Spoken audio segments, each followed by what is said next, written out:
Hello, my name is Elliott Colla. I'm a professor in the Department of Arabic and Islamic Studies, and I would like to welcome you today on behalf of the Center for Contemporary Arabic Studies and the Department of Arabic and Islamic Studies to this event. We are very honored today to host Dr. Hamid Alawadhi, who is an adjunct professor of linguistics and cultural studies at Point Park University in Pittsburgh. He is currently a Global Academy Fellow for the 2021-2022 academic year. The Global Academy Fellows are part of a program of the Middle East Studies Association that supports displaced scholars from the Middle East and North Africa region currently residing in North America.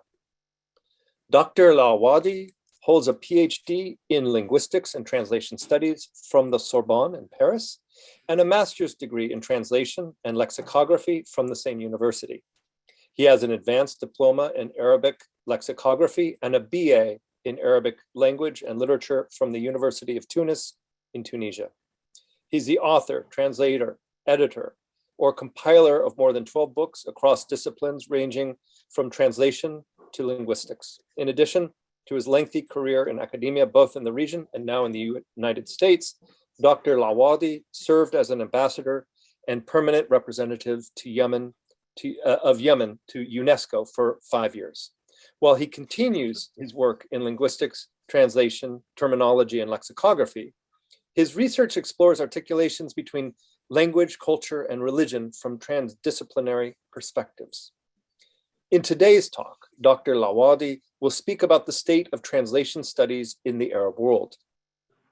Translation studies stands today as a discipline on its own, but this is a very recent development. In previous eras, translation studies resided firmly in linguistics, but over the past few years, it has emerged also within other disciplines, especially in the literary arts. Based on his previously published work, the most extended one done to date in Arabic, Dr. Alawadhi will explain how literature written in Arabic in relationship to this discipline has been inaccessible through international online bibliographies such as St. Jerome's Translation Studies Abstract and Benjamin's Translation Studies Bibliography. In addition to the qualitative aspects and contributions of the bibliography, Dr. Alawadhi will explore how the work can be a source of bibliometric studies as well as quantitative data analyses for translation studies in Arabic. Welcome, Dr. Alawadhi. Thank you so much. Thank you, Professor.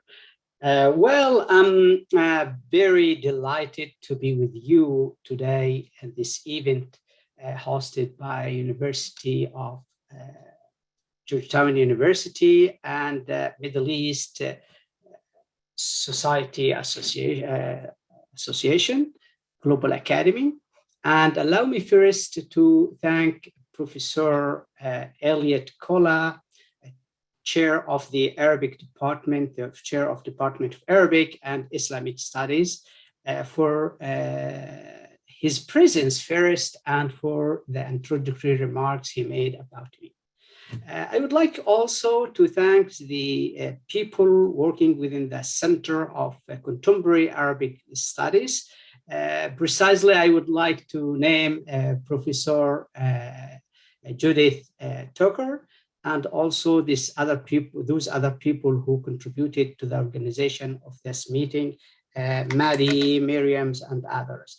I don't want to forget the most important person who helped me to get together with you today, which is MESA Global Academy, and the team working in that association.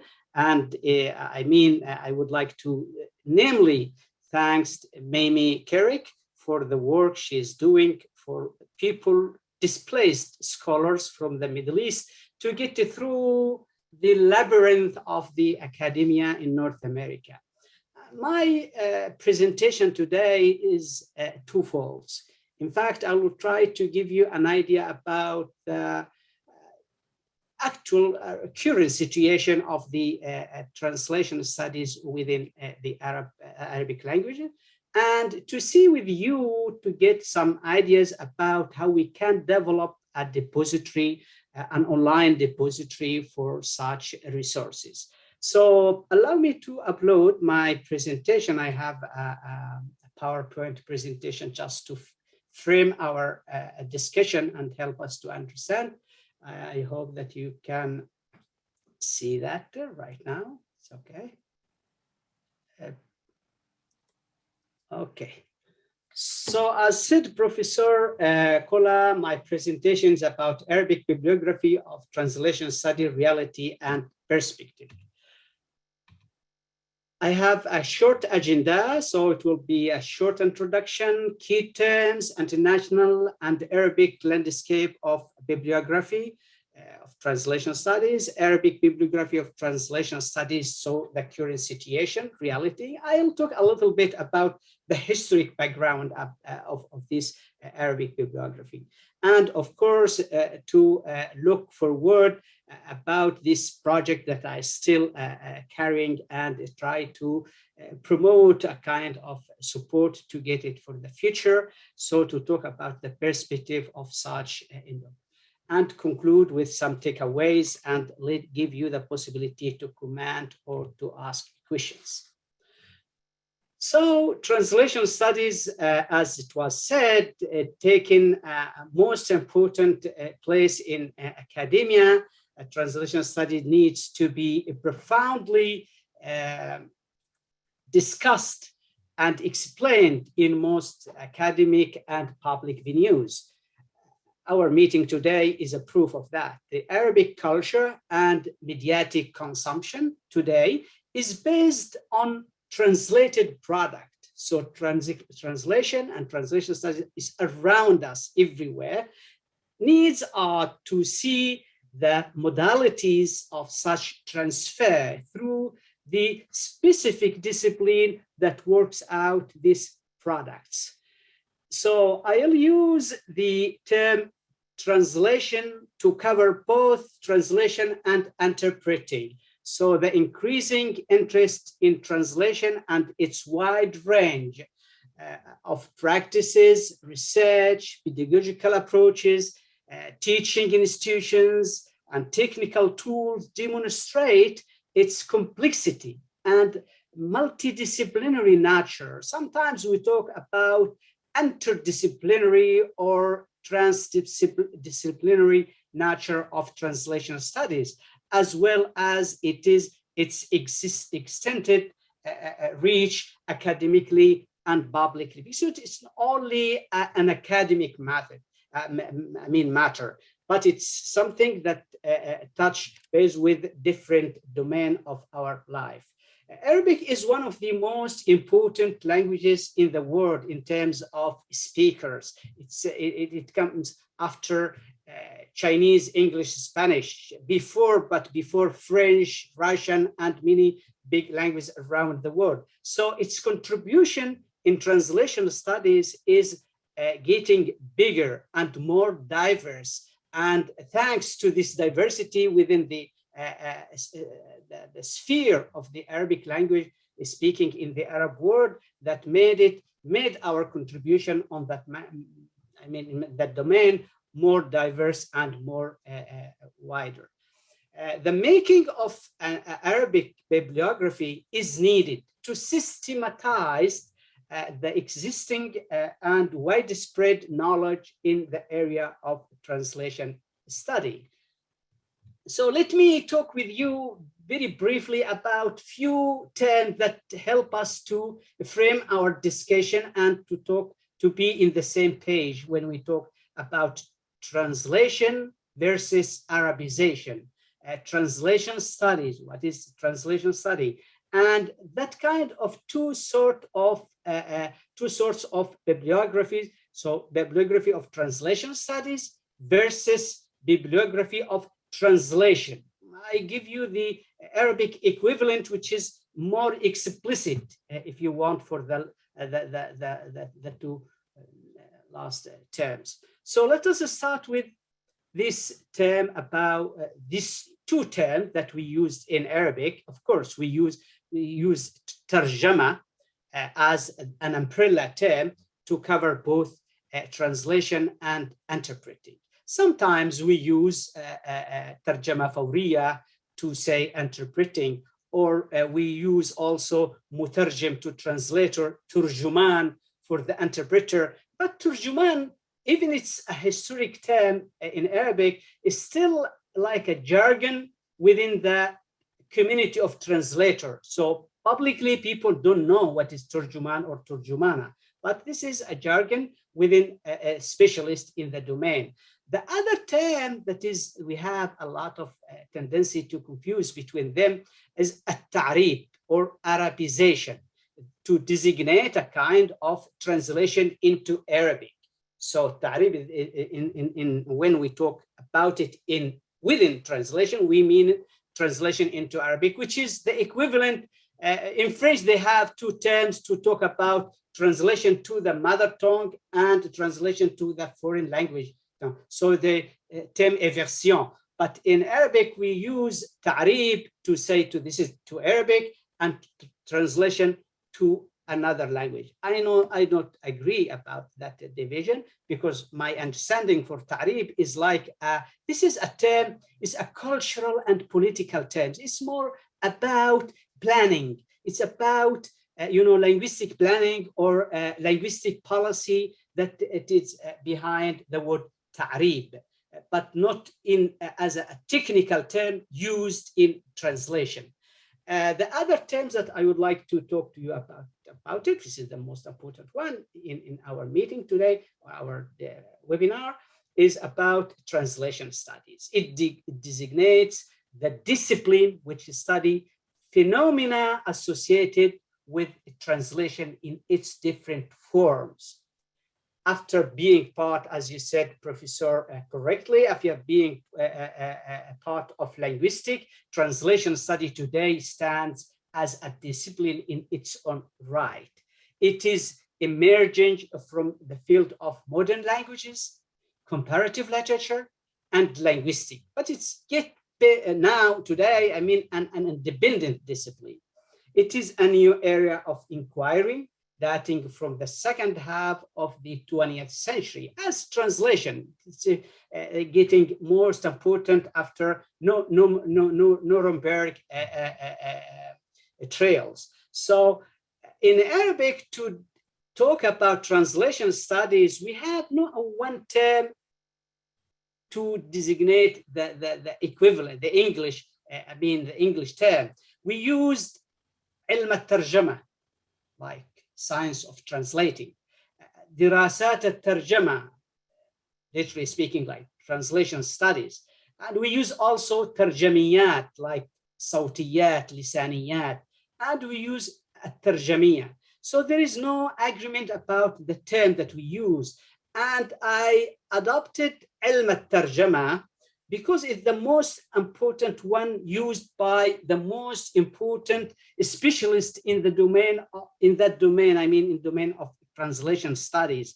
From Morocco to Yemen to Syria to Iraq, in Egypt, all of them, most of them, the very eminent specialists in translation use ilm al-tarjama. And the word ilm al-tarjama in Arabic designate a systematically organized body of knowledge in particular subject. So there is no a specific meaning for ilm in Arabic like it is in English when we talk about systematic study of structure or physical or natural world through observation and experiment. So in Arabic we say ilm al-nahu, ilm al-kalam, ilm al-balagha, ilm al-badi', ilm al-fiqh. So like a body of knowledge. The other two terms that I would like to make the difference between them is bibliography of translation studies versus bibliography of translation, short like that. Okay, so the translation studies has extended to embrace many forms of semiotic translation. It is not about only linguistic and cultural aspect of translation. So we have visual, music, comic, films, many other forms of adaptation, sign language, interpreting, audio description, intralingual subtitling, dubbing. So translation study is getting bigger. So we need to systematize this kind of, we call it supermarket of the translation kind in structured building, which is the translation bibliography.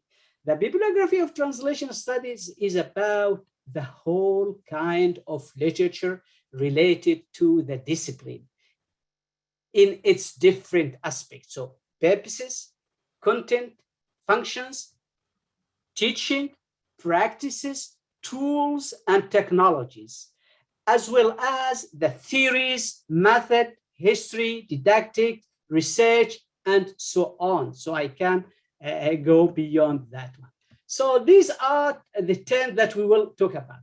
So let us give you an example about these differences between translation, bibliography of translation studies versus bibliography of translation. You have here, I put here in front of you that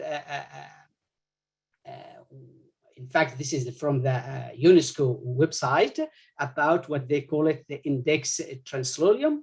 That index translolium is a depository or a hub where it was, of course, historically known since 1932, established in the time of the League of Nations, but later on, after the World War II, was managed by UNESCO and is still developing. In 1979, they was computerized, and it is very known as the index translation. And sometimes we call it an international biography of translation. And here we have a depository for the works translated. And you can see here that they class the top 50 authors translated into different languages. The 50 country that work on translation a lot. The first one for the authors, Agatha Christie, is the most important author translated into different languages. The countries, Germany came in the first part of other. So you can see in that one a kind of work about the product of translation, but not about the translation as a discourse on that thing. So let us have a look on now on the bibliography related to the translation study, to the discipline, not about the product, okay? So the most important bibliography of translation studies are only in Latin script, okay? Example, bibliography of translation studies and translation studies abstracts published by St. Jerome Publishing since 1998. And later on, it was acquired by Routledge, Taylor and Francis Group in 2015. But this is one of the first initiative to document the publication related to translation studies. The other important depository of translation study bibliography is of John Benjamin's Publishing Company. Of course, that was established in the early beginning of that century in 2002. The database today is over than 34,000 annotated entries or title, whatever you want. And you have here the links if you are interested to see what kind of content they have. And that one, that bibliography or that depository is online, and it is, as I said, continuously updated with, some abstract, with explanation. And recently they included Chinese literature about translation studies, or separate part of the bibliography dedicated to Chinese with the Chinese character. So Arabic script is not included within any international depository. And that made Arabic language like side of that kind. Less is known about the landscape of translation studies in Arabic because of this put aside of the language.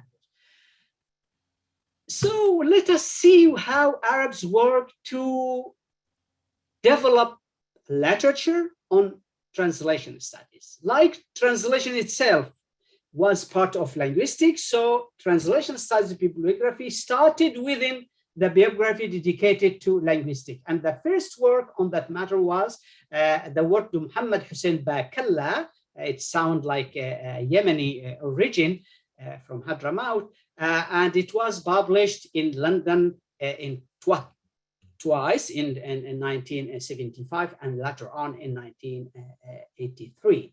And the other one is Afif Abdurrahman al-Juhud al-Lughawiyya khilal al-Qarn al-Rabi' Ashar al-Hijri, so last century, in fact. And it was also published twice, one in Baghdad in 1891 and the second one in Riyadh, Saudi Arabia in 1983. And lastly, Abdussalam al-Masaddi in Tunisia published Maraja al-Lisaniyat in 1989. And within this kind of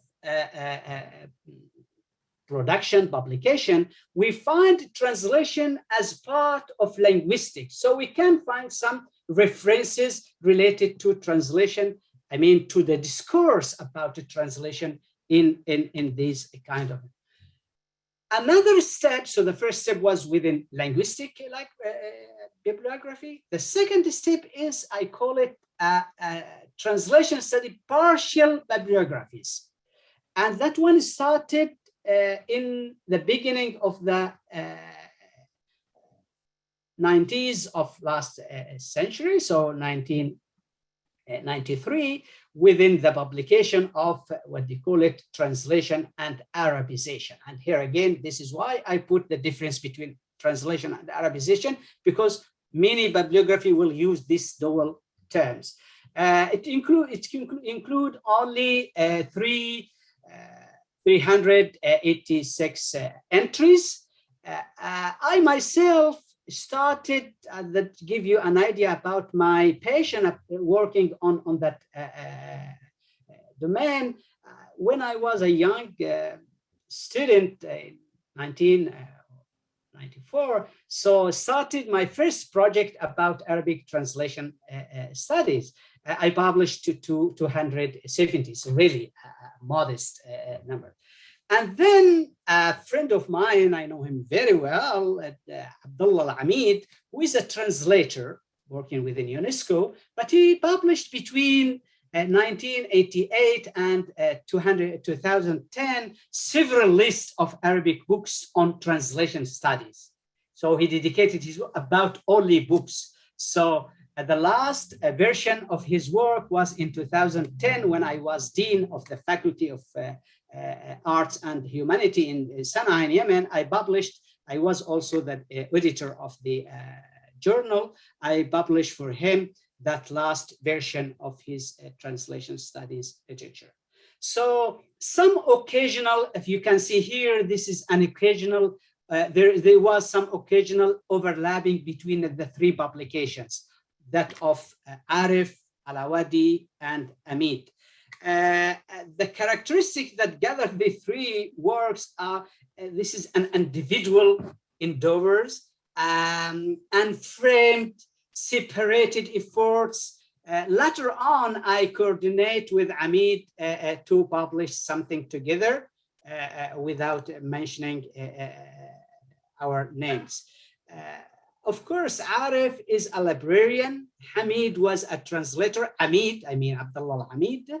And myself, at that time, I just started to learn translation. And later on, I became a specialist on translation studies. So I use it. I am a professor of translation studies, but also I translate a lot of things. First real bibliography dedicated into translation studies. دراسات الترجمة والتعريب, made by Mahmoud Ismail Saleh or Mahmoud Ismail Sini. There's another name, the same person. So translation and Arabization studies, that book was published by King Saud University, so in Saudi Arabia in 2003. And as like was with Arif, so they separate what they call it translation from Arabization. I don't understand the reason, but I explain that for me it's the same thing because the outcome is one. So transfer, linguistic transfer in the main essence. It contains a number, good numbers of entries, so around 1,600 entries, which is not representative of the reality of the discipline at that time, but it was a big leap compared with the previous work, like we said, were Hamid or Alawadhi or Arif. All entries are in Arabic, so only Arabic, or translated into Arabic. Dissertation was excluded from that bibliography. The descriptors or the keywords are limited, very limited, without any research mechanism. So you have the core book. If you would like to get something, you will need to go almost around the whole pages to get what you are looking for, if you are an experienced researcher. There were some mistakes in referencing certain entries.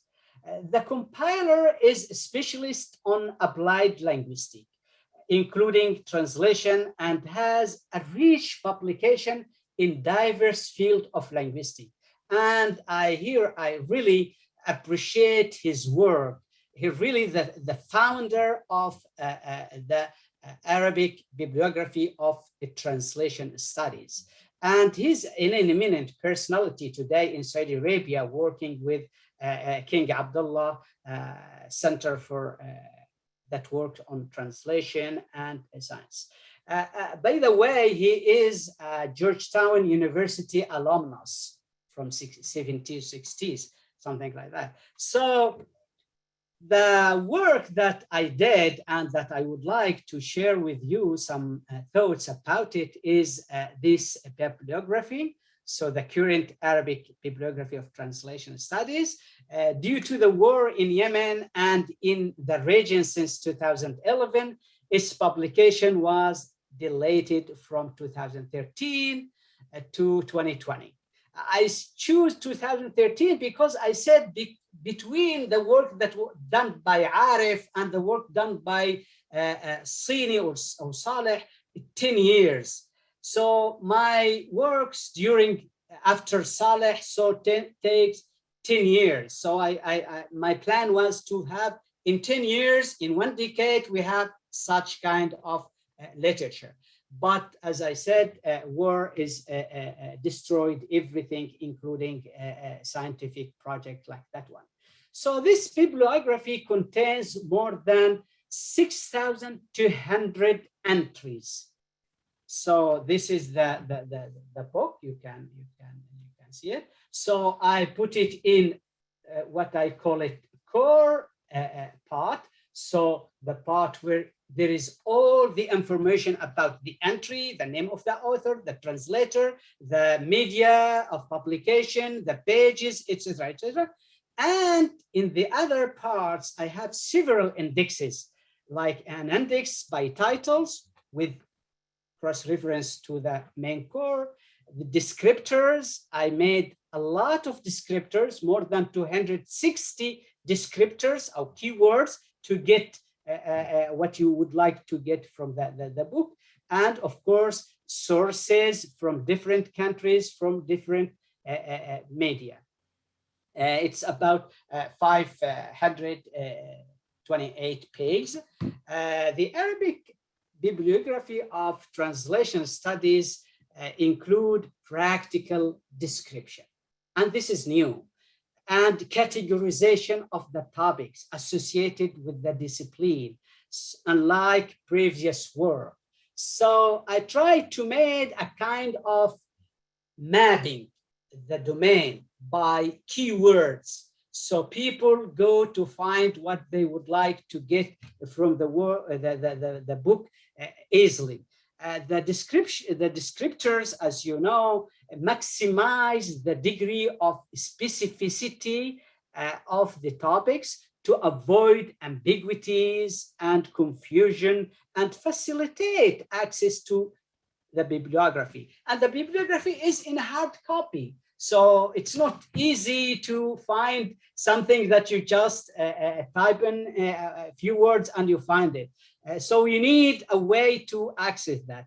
It doesn't make difference between translation and Arabization. I explained that because I consider that Arabization is more a term to designate a political linguistic or political transfer or planning linguistic rather than a technical term used in translation. I don't put in my translation ta'rib Hamid Alawadhi, I say tarjamat, or in all my work say tarjama. So in that bibliography, of course, I don't pretend that everything is okay, but there is accurate referencing and indexation, so that help a lot. Give you an idea about the contents in terms of format. I'm not a specialist on bibliographic studies, but I can provide you. This is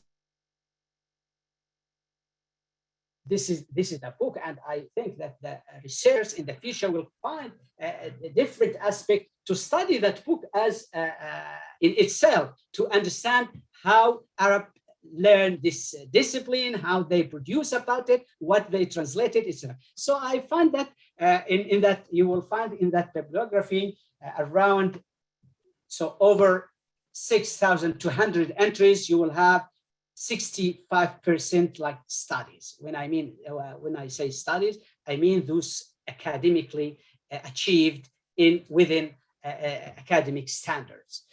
You have 13% books. You have 5% articles, and this is make the difference between studies and article. An article is just editorial word, something about translation published in newspaper. So I go through the different kind of literature related to the discipline, but not necessarily about academic work.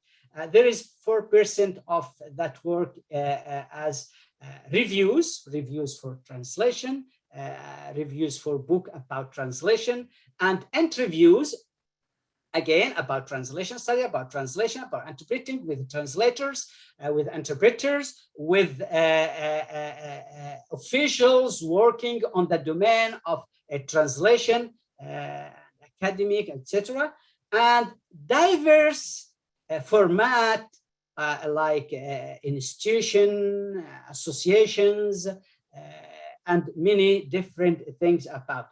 So conferences, etc.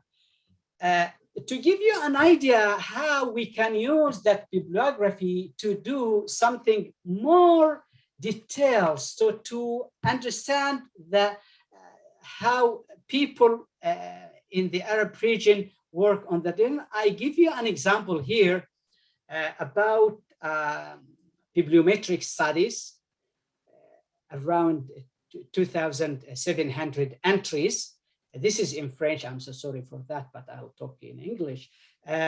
So this is a thematic distribution of scientific production, so about publication or production in translation studies in Arabic between 1960 and 2014. So as you can see here, what I call it, the keywords or the descriptors are very limited. So we have theory of translation. So over 2,700, we have 31%, 31%.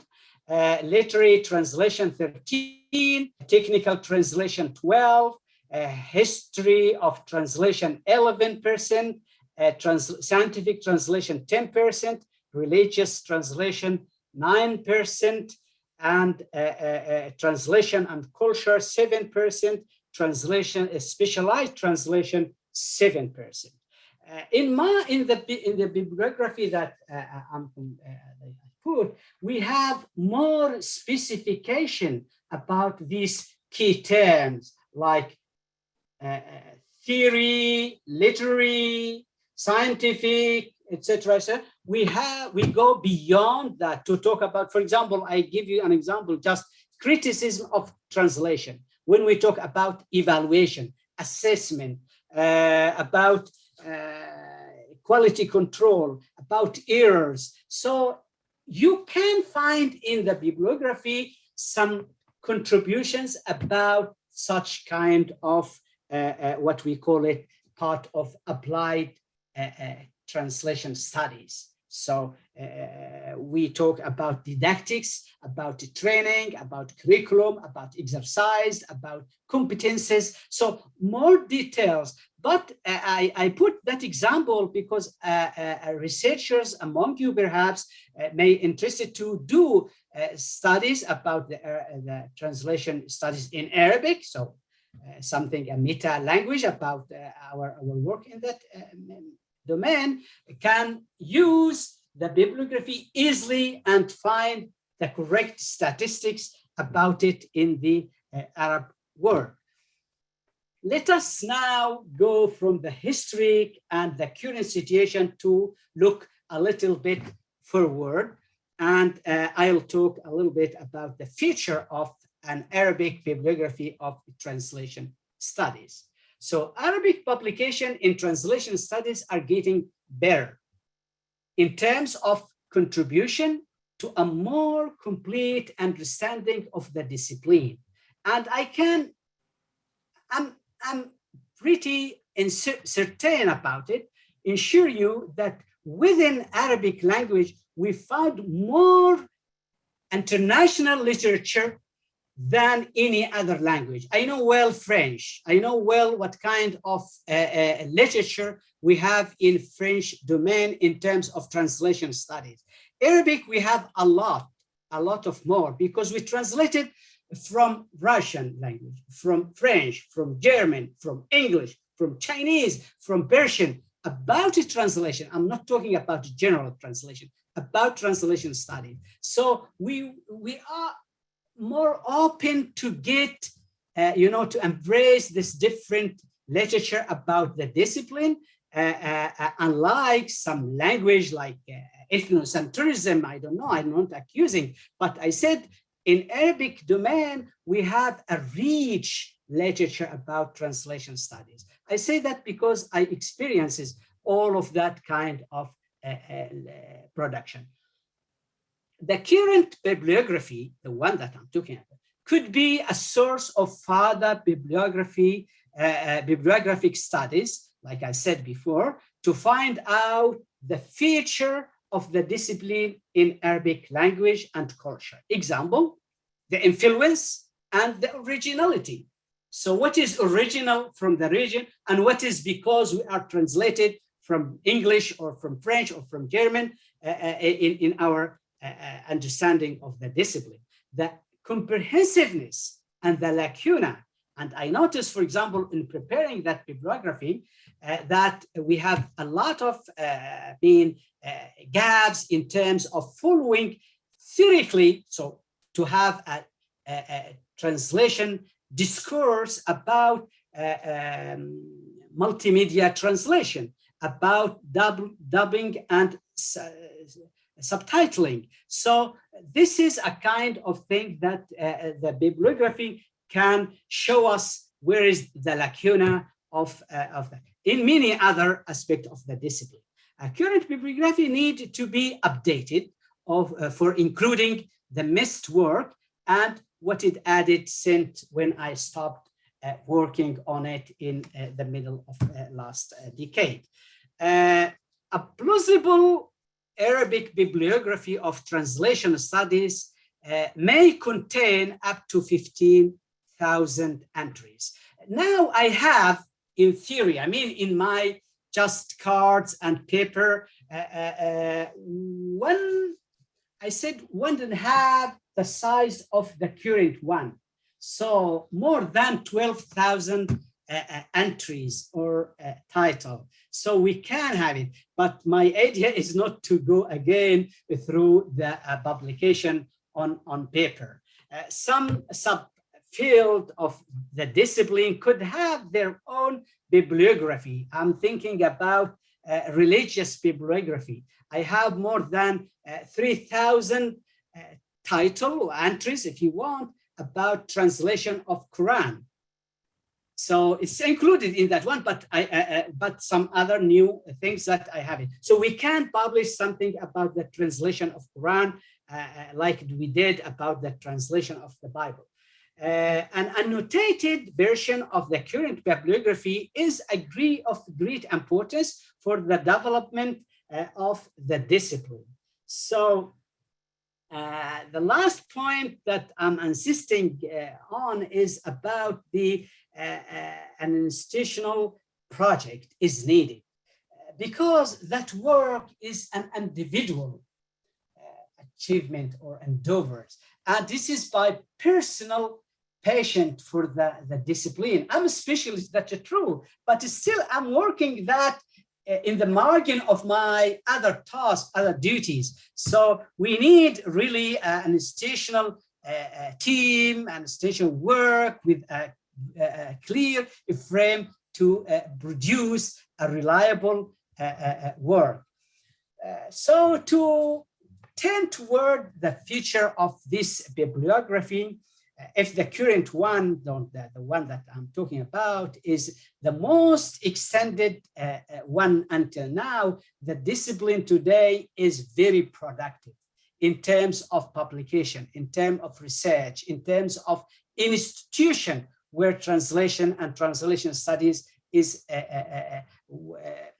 the domain of work. So there is even some there are some institutions, they change the word Department of Translation to Translation Studies to include the whole different range of this domain. And as said Professor Elliott Colla, I read in your article, a nice one, I like it.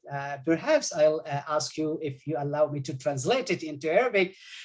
He said that translation studies have shifted from the margin to the center of research agendas within humanistic discipline.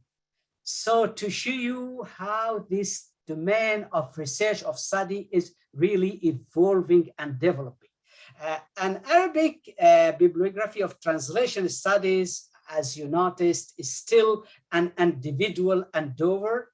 Of course, I must recognize that an individual endeavors for doing such a huge work is not empty of errors, faults, mistakes. So I don't pretend that this bibliography is completely empty of this kind of problem. To help students, practitioners, researchers with the work in using Arabic, and this is the aim of my work, is to give Arabic the possibility to produce a discourse about translation and translation studies. So the big question that I would like to hear from you, thought about it, is, does the idea of establishing an online depository of Arabic bibliography of translation studies is possible in an institutional level? I know that the Benjamin's depository, behind that bibliography, there is 3 universities, the European Society of Translation, many donors. So it is not a pretty easy task to think about made an online depository like that.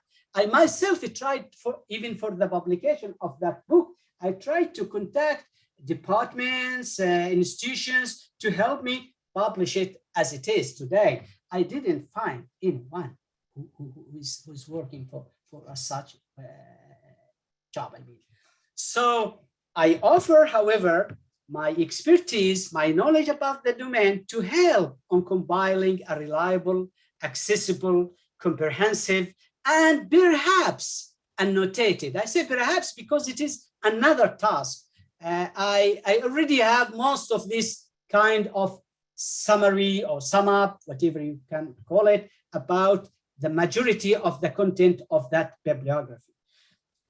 So if we have such thing, it will be similar to those done within European and Chinese language. And Arabic deserve to be within this kind. So when I'm talking about European depository, it is not about a national language.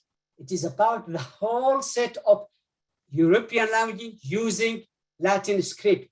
But we have some national experiences in France and in Spain, in Portugal, to have their own national bibliography.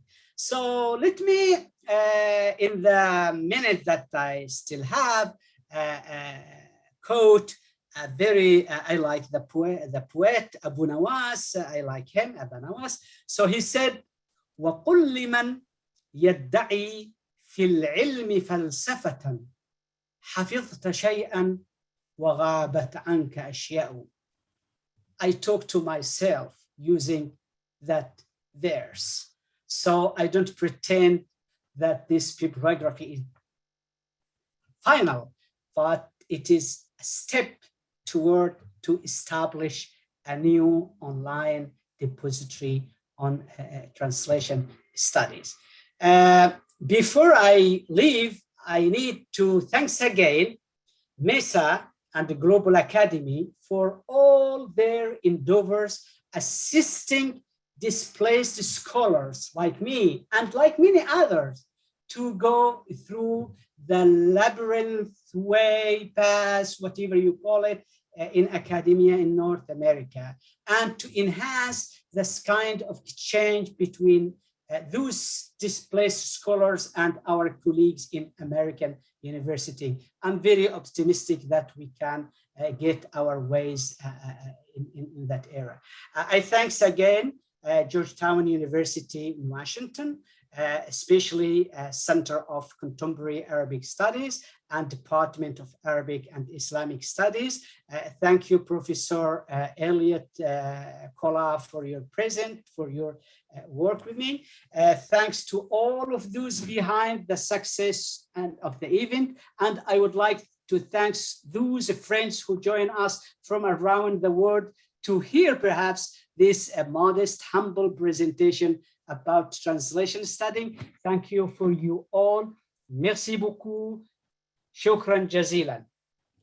If you have any question or comment, Professor is there and I'll answer. Thank you.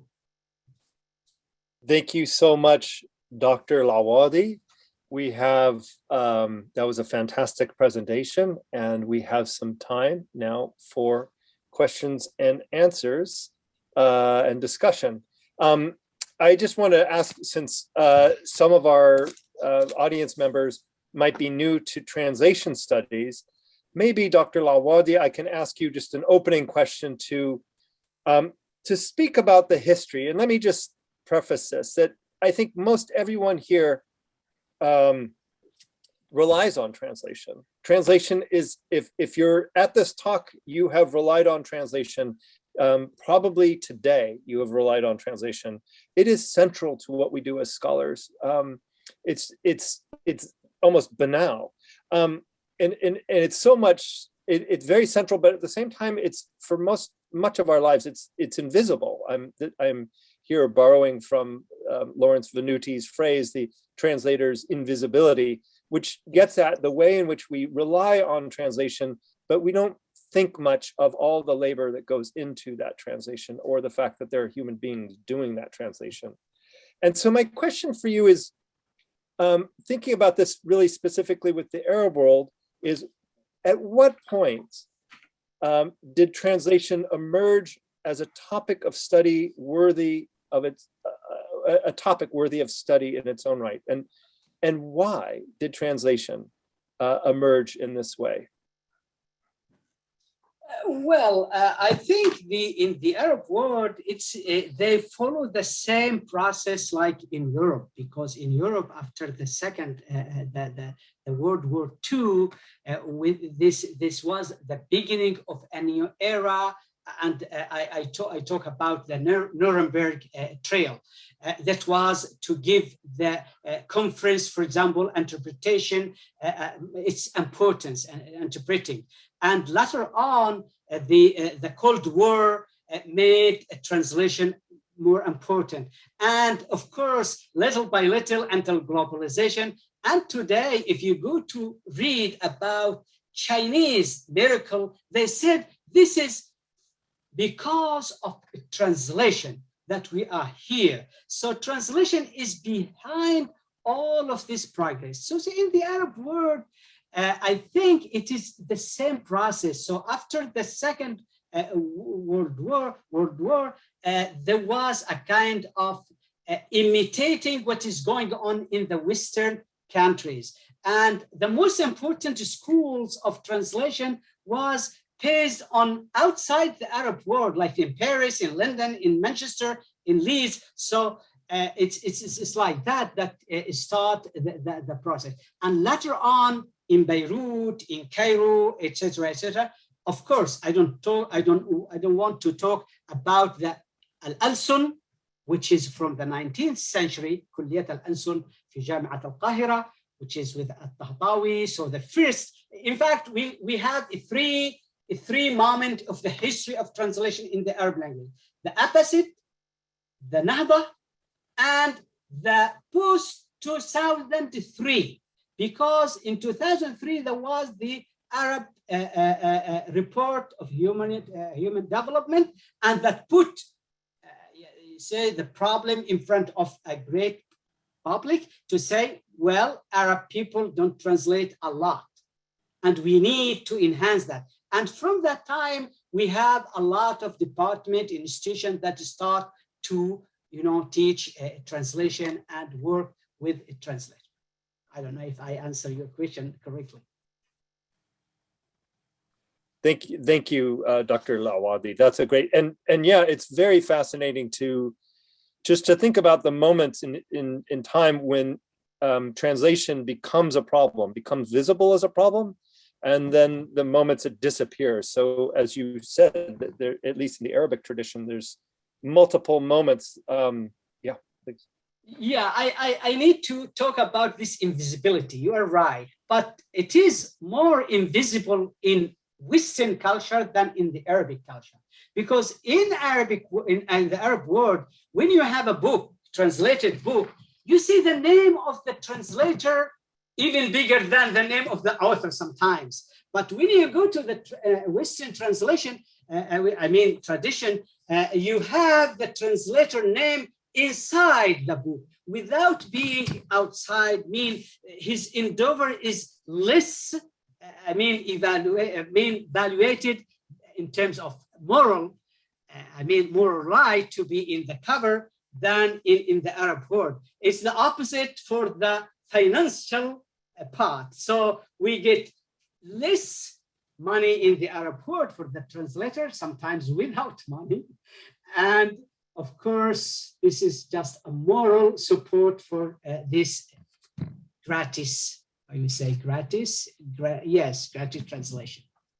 Yeah, we have a few questions that have come in on the question and answer form. Oh, and even a new one. I will start with the last question that just arrived most recently from Professor Brinkley Messick of Columbia University, who asks about, he says, transliteration is an index of routine scholarly translation. I think of transliteration as an in-between of languages, in my case, Arabic and English. Do you include issues of transliteration within your work, Dr. Alawadhi? Yes, transliteration is a different process, and we have a problem in Arabic with the transliteration. When we transliterate names from English into Arabic, we have not really a standard like we transliterate from Arabic to English. So it is established in the Western culture how we transliterate names. This is, if I understand well the question, it's about transliteration, correct? Yes, so it is established within the Western tradition how we transliterate names and titles and something else into Latin script, but not in the other direction, from Latin script to Arabic. There was few attempts in the beginning of last century to do so with the academic, how we call it, the academic language, yes, المجمع اللغة العربية في القاهرة, to translate, to try to get a kind of how we can do that. Today we say gram with G, jaram, and gharam with ghe, like to talk about a gram. Okay, so there is no standard to transliterate from Latin to Arabic. I'm very happy that Professor Misik is here, and I love his work about Yemen. He's a great specialist on Yemen and about the city where I come from, about it. Thank you, Professor, to be here. Thank you. I have a question from Muhammad al-Mahfali. He asks about the theoretical approach that you have used in your study, and whether any corpus linguistic tools were used to determine keywords. Well, I don't consider now, so as it is the case now, translation studies is not part of linguistics. This was a stage. So during in fact, the independence from the linguistic for translation was in the early 70s of last century. So in 1972, John Holmes, which is an American linguist, coins the term translation studies. And since then, they are working to establish the discipline. And within the 80s, they got an independent discipline with all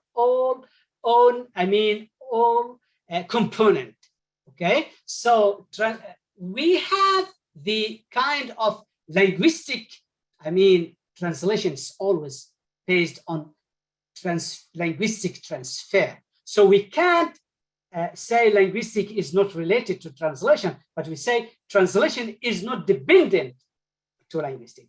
And we have from the last century, 1990, we have what we call it the cultural shift or turn, when they shift from concentrated on linguistic problem of translation to talk about cultural transfer between culture, how you transfer something between culture.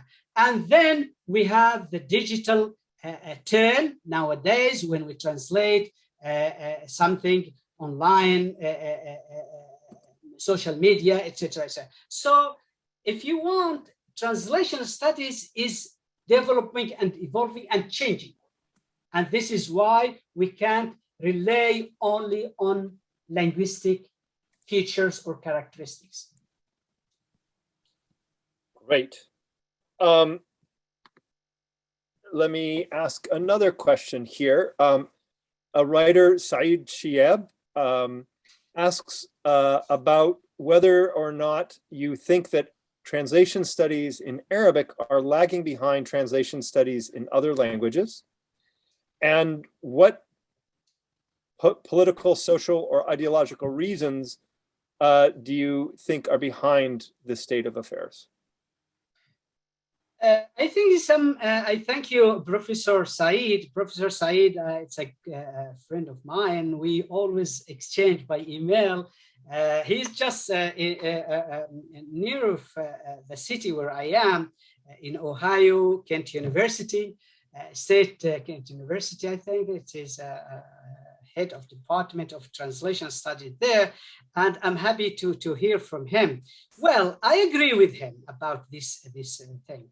And in my work here, I try to put an entry for the translators. Precisely say this is for translators, so I respect translators. I put an entry in the name of the translator, in addition to the author. Okay, so what I found there is how many works is based on translation. So we translate about translation studies, and myself, almost all my translation is about translation studies. So I have so far more than 3 books all about translation studies, but these 3 books themselves are translated into Arabic. So we are, as you said, Professor Said, correctly, we are a little bit lagging behind them and relying on what they produce, but there is a problem about research related to the Arabic, say it, pure production in Arabic language. If we come back to the early 60s, for example, Hassan Abdul Ghani, he made a book about the فن الترجمة في الأدب العربي. This is purely made in Arabic literature. And when we have, for example, Muhammad Didawi with his own experience as a translator within the United Nations, and he produced a lot in terms of practices, problem, errors, etc. So we don't yet study all of this kind of literature. So the problem of the Arab specialists on translation studies is they are looking for something new. So they go to Western production because this is there where have a lot of funding, a lot of association, a lot of specialists who are working. And we have a real problem in the Arab world, I'm so sorry to say it, is that we have the teamwork spirit. So people like to work all individually, separately. And when they control or they are in charge of a project or something like that, the tribal mentality came back, and they are thinking about their relative, their people from their country. So we can't go beyond our personal knowledge about the discipline. I'm talking about that because I tried in working that bibliography to contact different people around the Arab world, not only my near, circle. This is a real problem, but this is a cultural problem. I'm so sorry to say that. I have a question from Dr. Judith Tucker, who asks that she would be interested in hearing your thoughts about the major issues of translation encountered by European languages that Arab translators encounter while translating from European languages. I think I would be interested in hearing that very much. What are the major problems that Arab translators encounter during their work? When they translate from European languages, you mean? Sorry, the question just disappeared from my website. Yes, she asks, I would be very interested in hearing your thoughts about the major issues of translation encountered by the European, encountered by Arabic translators when working in European languages or from European languages. Yeah, there is 2 problems. First, there is a kind of alienation. So because when you do something about translation studies in European language, you are using at least 2 European languages to demonstrate to illustrate your writing. And when you translate that to Arabic language, you are alienate the Arabic reader, because you are giving him or her a kind of something between French and Spanish, something between French and English, something between French and German. So the example, the illustration used in the European language is about European languages. So when we translate that into Arabic, we have like a third level of translation. We give the first version, the original, the translation in the second language about German or Spanish, and the third is about Arabic. So the reader, when we saw that, he don't understand the example that you are presenting. And if sometimes, of course, if you are a good translator, you will adopt that kind of examples of something. This is the first problem. The second problem is the terminology. We have so far, we don't have until now a stable set of standard terminology about translation studies in Arabic. Even those terms in Arabic studies are translated. So you have a dictionary about translation studies. That dictionary is not created to explain that for Arab people, but it is translated from foreign languages. So it is not the same readership that it is tackled by such a work. So we need, this is the second problem. And the third problem, of course, is about, how I say, this fragmentation of work. So I translate something in Yemen, someone do exactly the same thing, exactly the same author in Syria, and the other one in Tunisia. So we have 3 or 4 translations for the same work, and with different terminology, with different approach, with different methods. So it sometimes needs to be harmonized or unified. What about, just to follow on your last point, Dr. Hamid, I'm wondering what would be wrong with having multiple translations of work with multiple choices for terminology and so on. Tell me a little. I'm trying to understand the need to harmonize something that is fundamentally diverse and divergent. I mean, we don't have institutions that train translation. We do in the English-speaking world, and I know you do in the Arab world as well. But they do not determine the choices that people are free to translate as they see fit in their circumstances. They see fit. So how to make all of this work? I understand your point is different. Your point is a scholarly one, and that. But could you talk a little bit about the tensions here? Yeah, you know, you are right. In the retranslation or translation something already translated is a positive thing, I think. And we need, when we go today, when we go through what was translated in the beginning of last century, we think that we need to come back to retranslate what it has been done that time, because there was something missing. Perhaps something was adapted in a way or another. So a second translation is always useful, because you already have an experience to see what have been done in the previous one. So your work could be better. So this is principle. In principle, this is the rule. But now my point is not about creative, like novel, like, important intellectual work, but about the translation studies itself.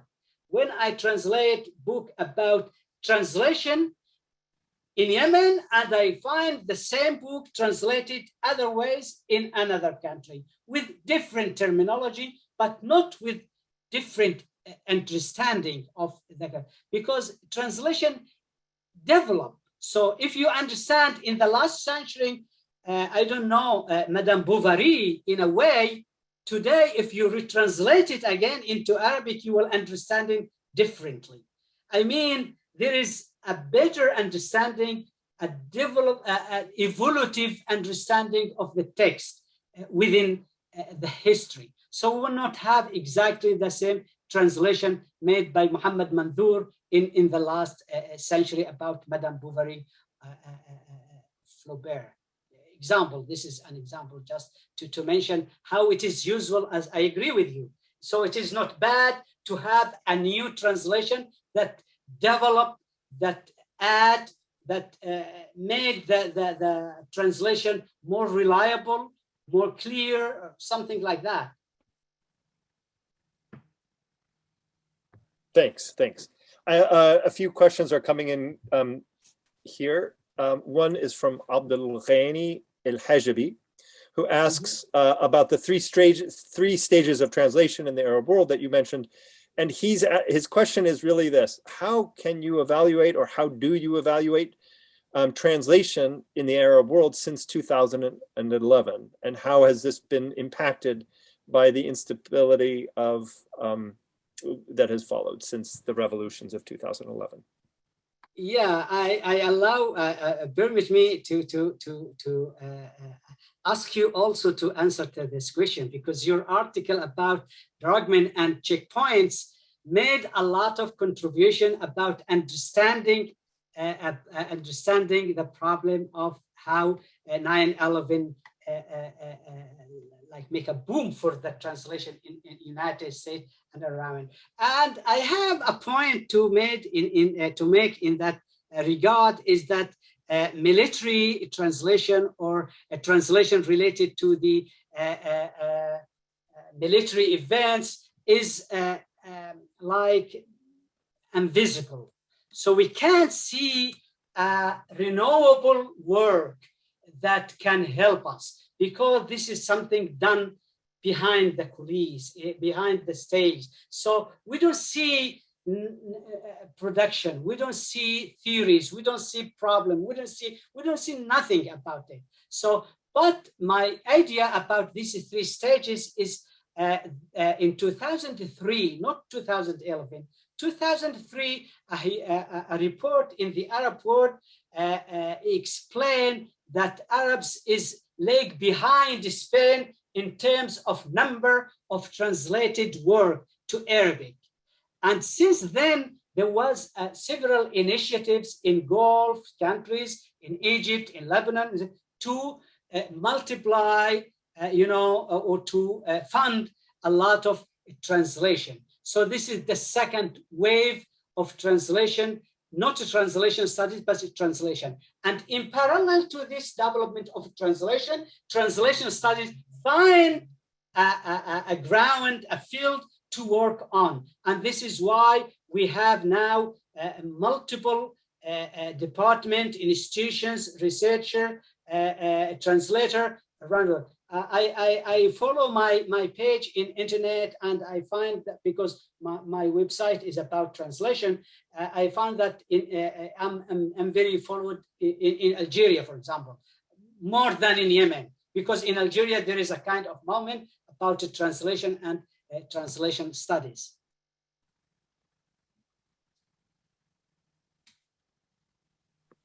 Yeah, that's a really good point, and I thank you for reminding me of this. That in the United States, just the translation boom in the academy followed a translation boom in the U.S. military. And if you know the research, that translation boom in the military turned out to be sort of a fiasco. But nonetheless, it did spark deep scholarly interest, at least in my discipline of comparative literature. We have one last question, and this comes to us from Christina Murray, who is studying in Cairo, and she asked whether or not. So she is studying translation, and I'm paraphrasing her because she wrote her question in Arabic, and it's a long one, but she's asking about how useful is translation studies to people who are interested in practicing translation, either as interpreters, الترجمة الفورية, or working as translators with written text. What could you talk a little bit about the relationship of the studies and translation theory maybe to the actual activity of translation? And would you recommend it to students who are interested in the latter? Yes, so when we talk about translation studies, is an umbrella to not only, so if you would like to be a good translator, a good interpreter, you have a specific domain that is included under what we call it didactics in translation studies. So if I talk about translation studies, I'll say pure translation studies, applied translation studies. Then I go to applied translation studies. I say, well, I have under that, I have didactic of translation. So under the didactic, I can talk about competences, about curriculum, about training, about teaching, about exercise. And her question is in that one of these fields. So let's say in exercise. So how, or training. So how you be trained to be a translator. So nothing related to, so I mean, the umbrella, at the top is translation studies, but the practices down is about how to be an interpreter or translator. So here we have another domain of practice, of teaching, of work, exercise, of your own ability to learn to do something. So I don't advise people who are, of course, it's very useful, always very useful to have, because translation studies is about a discourse about translation, okay? Included the kind of training, working in as interpreter or as a translator. But if you would like to be an interpreter or translator, I advise you to work in your school, of course, under your, in your class about how you translate. And you will find some experience, you will find some examples, you will find some correction in other domain of translation studies, but it is not your study of translation studies as an translator, interpreter, potential translator or interpreter in the future. You will not study that from the first year. You will have it in the end of your career. In your studies. Thank you so much, Dr. Hamid, and thank you to the audience for these fantastic questions. Do you have any final thoughts to leave us with? For me, you mean? Yeah. You asked me, yeah, thank you. So as I said in the beginning, translation studies is a domain that deserves our attention, our work. And I think it is a domain that, because it is found in the intersection of language, we can't talk about translation studies talking only about a national language. It's something that we can talk about it, getting together people in different language, different culture, different approach to make curate discourse about the discipline.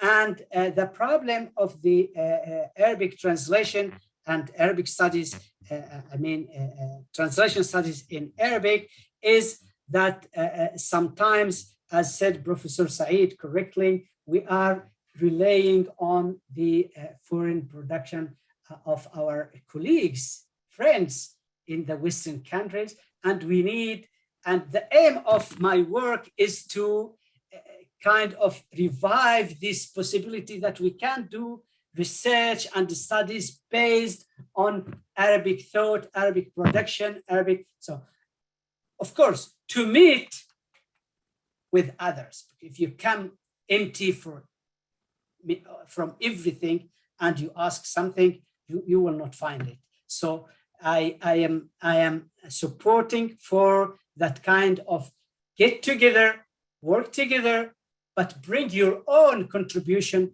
to the work that you are working. Thank you so much again, Dr. Hamid, and thank you to everybody for your attention and to the faculty, the staff at the Center for Contemporary Arab Studies for making this happen and making it work. Look forward to seeing you all soon. Take care. I thank you. Thank you so much.